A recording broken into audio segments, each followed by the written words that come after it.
Moreno, que reside en la ciudad de Madrid, en España, y a su esposo Pablo Sánchez, quien es genealogista.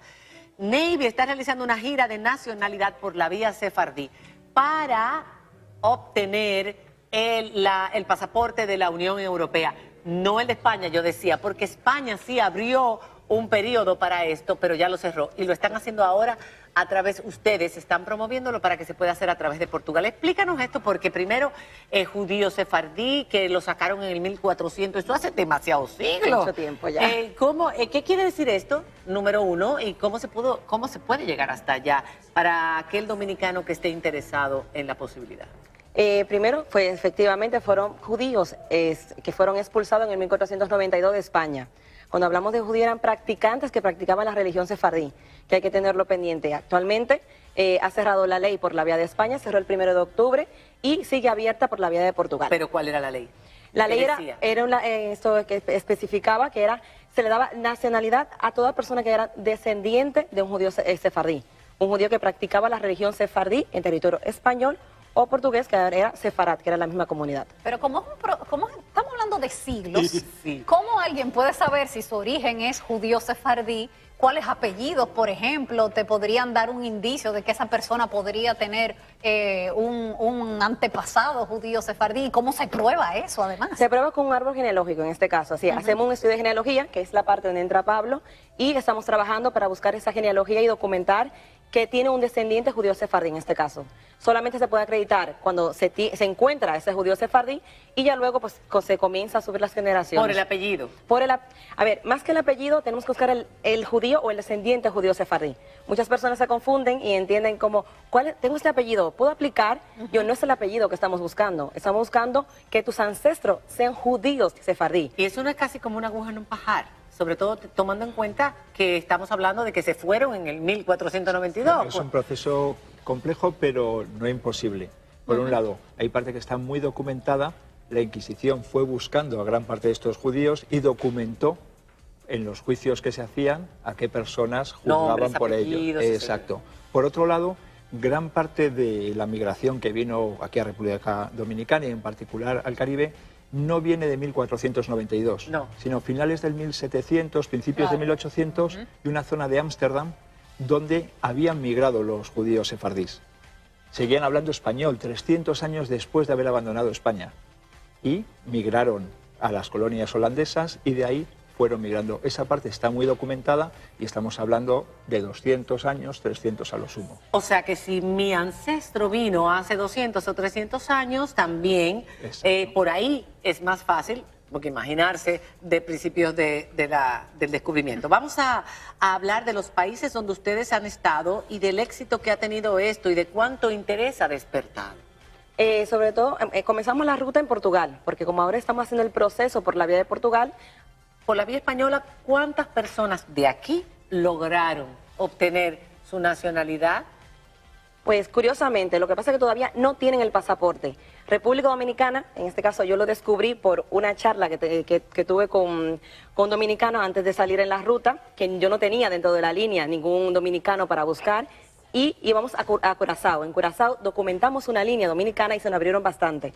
Entre líneas que me preguntaba sobre el apellido, o apellidos que hemos documentado, está Abreu, Marchena, López Peña, y son descendientes que vienen aquí. Espérate, no lo diga tan rápido. Ahorita salen los rosarios también. No, eso te iba a decir, que esto suena como los rosarios part 2. No, pero entiendan una cosa. Hay apellidos que están acreditados, pero son los descendientes de esas personas que vinieron por esa vía. Sí, no de ese apellido. Obviamente, exacto, puede haber otras personas. Pero eso te da un indicio de si tú pudieras intentar iniciar el proceso y buscar hacia atrás quiénes son tus antepasados. Pues curioso, porque yo siempre pongo como ejemplo, teníamos en México un apellido que es muy conocido, Garza, y este señor llegó en el 1516 a México, tuvo 24 hijos, pues todas las personas que vienen de este descendiente terminan siendo que se puede acreditar que pueden tener el derecho. Pero hay personas que se llaman Garza que no pueden tener el derecho.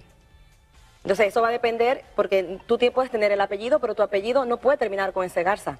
Tú tienes que ir bajando las líneas para saber dónde está el apellido sefardí. Hay unas nuevas pruebas que de hecho se hacen hasta desde casa, por ejemplo 23andMe, que son pruebas para determinar de dónde vienen nuestros ancestros.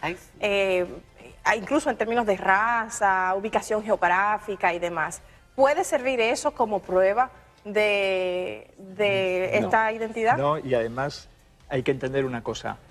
Una religión no es algo que está relacionado con la raza. Claro. Es decir, alguien puede tener la creencia o no, no queda marcado en el ADN y se puede seguir. Hay algunos estudios, efectivamente, en Estados Unidos que sí han hecho, tienen unas referencias de trazas en algunas zonas, en particular en el Atlas, en el norte de Marruecos, pero no son concluyentes y en un principio para la ley no tienen ninguna validez. Ok, entonces estamos hablando de todos aquellos descendientes de los judíos sefardíes de Iberia. Iberia era España y Portugal en aquel entonces. Exacto. O sea, A ¿verdad? ver, realmente había tres reinados principales. Tres reinados. El de Castilla. Castilla-La Mancha. No, Castilla-León. entero. No, Castilla-León, sí, pero era Castilla, digamos, el nombre.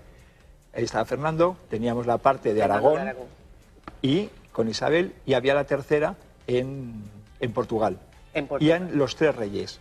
En 1492 ocurren dos hechos, uno, el descubrimiento de la Española, y en ese mismo año se habla de la expulsión de judíos y árabes, o musulmanes, Claro. y es porque se hace una ley de dos de los reyes, los católicos, y también era católico el de Portugal, pero cuando hablamos de los reyes católicos, era la unión de dos reinados. Entonces lo que se dice es que se va a subsanar esa injusticia que se cometió con personas que eran habitantes de esa zona y ¿cómo lo van a hacer? A través de sus descendientes. Ya en España cerró la oportunidad, en Portugal todavía está. Cualquier persona que se quiera comunicar con ustedes, ¿qué debe buscar esa persona?